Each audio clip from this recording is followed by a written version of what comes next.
Railway ஸ்டேஷனாக இருக்கலாம், ஏதாவது ஒரு ஃபேக்ட்ரியாக இருக்கலாம், ஏதாவது ஒரு விஷயம் இருக்கலாம். ஏதாவது ஒரு விஷயம் வந்துச்சுனாலே போதும், அதை சுற்றி ஒரு 10 கிலோமீட்டர் வரைக்குமே கண்டிப்பாக டெவலப் பண்ணுவோம். அது எந்த ஒரு மாற்றம் கிடையாது. நான் சொல்கிறது சென்னை சொல்லலை, திருச்சி சொல்லலை, மதுரை சொல்லலை, திருச்சி அப்படின்னு நம்ம பெருசாக பேசுகிறோம். அப்படின்னா இன்னைக்கு சென்னையை விட அதிகமாக அந்த ஏரியாவில் போயிட்டு இருக்கு. அந்த திருச்சியோட டெவலப் ஆகிறதுக்கு முக்கியமான ஒரே ஒரு காரணம் தெரியுமா? பெல் அப்படின்ற ஒரே ஒரு கம்பெனி தெரிஞ்சிருக்கும் உங்களுக்கு, ஒரு சில தெரிஞ்சிருக்கும்.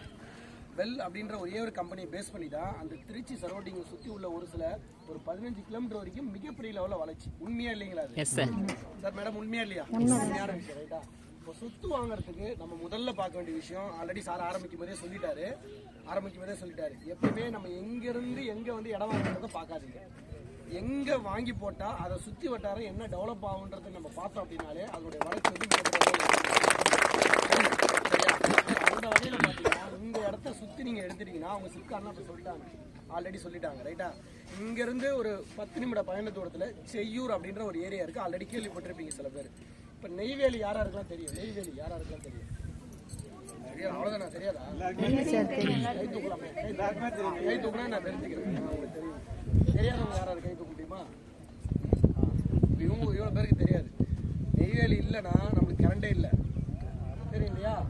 அங்கேருந்து நிலக்கரி, அங்கேருந்தா சுரங்கத்துலேருந்து எடுத்து பல ஆயிரம் அடி கீழே வந்து என்ன பண்ணிட்டாங்க, சுரங்கமாக உருவாக்கி அந்த இடத்துல நிலக்கரி மூலியமாக தான் நமக்கு வந்து கரண்ட் உற்பத்தி பண்ணி நமக்கு வந்து ஸ்டோரேஜ் பண்ணி ஒரு சரௌண்டிங் சுற்றி உள்ள ஒரு சில மாவட்டங்கள் வந்து சப்ளை பண்ணுறாங்க. அந்த நெய்வேலி அனல்மின் நிலையத்தை பேஸ் பண்ணி தான் வடலூர், சிதம்பரம், கடலூர், பண்ருட்டி, விழுப்புரம், சீர்காழி இந்த இடங்களை சுற்றி உள்ள ஒரு 30 கிலோமீட்டர் வரைக்குமே அந்த நெய்வேலியை பேஸ் பண்ணி டெவலப் பண்ணுறது. நெய்வேலி அனல்மின் நிலையத்தை பேஸ் பண்ணி டெவலப் பண்ணுறது. கோயம்பேடு பஸ் ஸ்டாண்டு வரதுக்கு முன்னாடி எல்லாரும் சொன்ன வார்த்தை என்னன்னா, அவ்வளோ தூரத்தில் பஸ் ஸ்டாண்டு போட்டு யார் போய் பார்க்க போறோம்னா. இன்னைக்கு வண்டலூர் போடும்போது அதான் சொல்லிட்டு இருக்கோம். அவ்வளோதான், இப்போ போயிடுச்சு. ஒரு குறுகிய காலகட்டம் சொன்னால் இப்போ போயிடுச்சு. மைண்டு என்ன ஆகி போச்சு, வேறு வழியில் இங்கே தான் பஸ் ஏறணும்னு உருவாக்கிட்டோம். என்ன சொல்ல வரேன்னா, வண்டலூர் பஸ் ஸ்டாண்டுக்கு முன்னாடி கோயம்பேடு பஸ் ஸ்டாண்டை பக்கத்தில் நேர்பையில் இடம் வாங்கலாம்னு சொல்லும்போது சொன்ன விஷயம், இவ்வளோ தூரத்தில் போய் என்ன பண்ண போகிறோம், யார் போய் பஸ் ஏற போகிறான்னு சொன்னாங்க. அப்போ கவர்மெண்ட் ப்ராஜெக்ட் உருவாக்கும் போது அதனுடைய கோயம்பேடு பஸ் ஸ்டாண்டு யாராவது சொல்ல முடியுமா? புதுசாக வந்தவங்க அதனுடைய மொத்த மதிப்பு எவ்வளோ செலவு பண்ணியிருப்பாங்க தெரியுமா? ஏதாவது ஒரு பட்ஜெட் அந்த பஸ் ஸ்டாண்டு எவ்வளோ செலவு பண்ணி கட்டியிருப்பாங்க? 100 கோடி, 130 கோடி இருப்பாங்க. எவ்வளோங்க அது? அந்த பஸ் ஸ்டாண்டோட மொத்த பட்ஜெட் எவ்வளோ தெரியுங்களா? 103 கோடி ரூபாய் உருவாக்கப்பட்ட கவர்மெண்ட் ப்ராஜெக்ட் தான் அந்த பஸ் ஸ்டாண்டு. இன்னைக்கு வண்டலூர் கிளாம்பாக்கம் 340 கோடிக்கு மேலே ஆயிடுச்சு ரைட்டா? இன்னைக்கு இருக்கிற விலைவாசிக்கு இருக்கலாம் ரைட்டா? நான் என்ன சொல்ல வரேன்னா, ஒரு 100 கோடி ரூபாய் ஒரு கவர்மெண்ட் ப்ராஜெக்ட் வந்தனுடைய விளைவு 15 கிலோமீட்டர் வரைக்குமே டெவலப் பண்ணுங்க. இப்போ நான் சொன்ன மாதிரி நெய்வேலி அனல்மின் நிலையம் மாதிரி இங்கே செய்யூர் அருகாமையில் பார்த்தீங்கன்னா இங்கே கிட்டத்தட்ட ஒரு 2100 கோடி ரூபாய் இங்கே ஒரு கவர்மெண்ட் ப்ராஜெக்ட் வந்து உருவாக்குறாங்க. 2100 கோடி, 100 கோடி எங்க இருக்கு, 2000 கோடி எங்க இருக்கு, புரியுதுங்களா? அப்போ இங்கே இவ்வளோ பெரிய ப்ராஜெக்ட் வர்றதுனால அந்த சுத்தோட்டாரம் உள்ள ஒரு 30 கிலோமீட்டர் வரைக்கும் டெவலப்மெண்ட் ஆகுமாகாதுங்களா? இப்போ நம்ம போடுற முதலீடு ஒரு 10லேருந்து 20 மடங்கு வளருமா வளராது? அவ்வளோதாங்க, வேறு ஒன்றுமே இல்லைங்க. நான் இங்கே வந்து இன்வெஸ்ட்மெண்ட் பண்ணுறேன்னா இன்னைக்கு நீங்கள் எல்லாருமே கஷ்டப்பட்டு குருவி சேர்க்குற மாதிரி சேர்த்து ஒரு சொத்து வாங்கணும்னு ஆசையோடு வந்திருக்கீங்க. ஒரு 2 லட்சமோ 3 லட்சமோ பெரிய அமௌண்ட். நான் கோடிக்கணக்கில் எடுத்துகிட்டு வந்து முதலீடு போடுறேன்ல, நான் இதை யோசிக்க மாட்டேன்.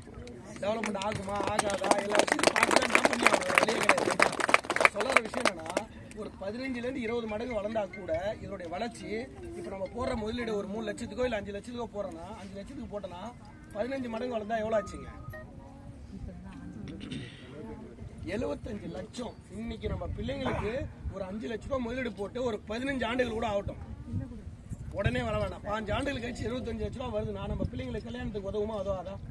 இல்ல நம்ம பிள்ளைங்களுக்கு படிக்க வைக்கிறது உதவுமா உதவாதா? இல்ல நமக்கு ஒரு சேஃப்டிக்கு உதவுமா உதவாதா? யாரெல்லாம் அது தைரியமா முடிவு எடுத்தாங்களோ நீங்க அத்தனை பேர் லட்சாதிபதி, அத்தனை பேர் போலீஸ். இதை பொறுத்த வரைக்கும் நம்மள மாதிரி மிடில் கிளாஸ் பீப்புள் ஒரே ஒரு விஷயம் தான் பார்க்கணும். எனக்கு வீடுங்கள்லாம் பக்கத்தில் இருக்கணும், எனக்கு டவுனுக்கு பக்கத்துலேயே இருக்கணும், நடந்து போகிற தூரத்தில் இருக்கணும்னா எல்லா ஏரியாலுமே இடம் இருக்குது, அதுக்கேற்ற மாதிரி பட்ஜெட்டும் இருக்கணும். இன்னைக்கு வண்டலூர் கிளாம்பாக்கத்தை சுற்றியோ இல்லை செங்கல்பட்டுக்குள்ளே வாங்கணும்னா 3000 4000 கம்மி இடம் கிடையாது, சதுரடி இருக்கு. அப்போ அரை கிரவுண்டு வாங்கினா கூட குறைஞ்சபட்சம் 50லேருந்து 60 லட்சம். 60 லட்சம் நம்ம கையில் இருக்கா? கிடையாது. 5 வருஷத்துக்கு முன்னாடி நீங்கள் ஒரு 3 லட்சத்துக்கு 4 லட்சத்துக்கு வாங்கிருக்கலாம். அதே தான் இப்பயும் பண்றீங்க. இப்போ இங்க 3 லட்சத்துக்கு 4 லட்சம் வாங்கி போட்டா இதே 60 லட்சம் வரப்போகுது. அவ்வளவுதான் வித்தியாசம், ஒண்ணுமே கிடையாது. அதனால தொலைநோக்கு பார்வையோட ஒரு லோ பட்ஜெட்ல இன்வெஸ்ட்மெண்ட் பண்ண தயாரா இருக்கிற அத்தனை பேருக்கும் இந்த மாதிரியான இடங்கள் மிகப்பெரிய அளவில் வளர்ச்சி ஆகும். அது எந்தவித மாற்றமே கிடையாது. இன்னைக்கு வந்தவங்க கிட்டத்தட்ட 16 பேர் இன்னைக்கு புக்கிங் பண்ணியிருக்காங்க. நான் இது எப்பயுமே ஒரு ஆஃபர் பிரைஸ் தான் கொடுப்பேன். இன்னைக்கு ஆஃபர் பிரைஸ் கொடுத்துருக்கேன்.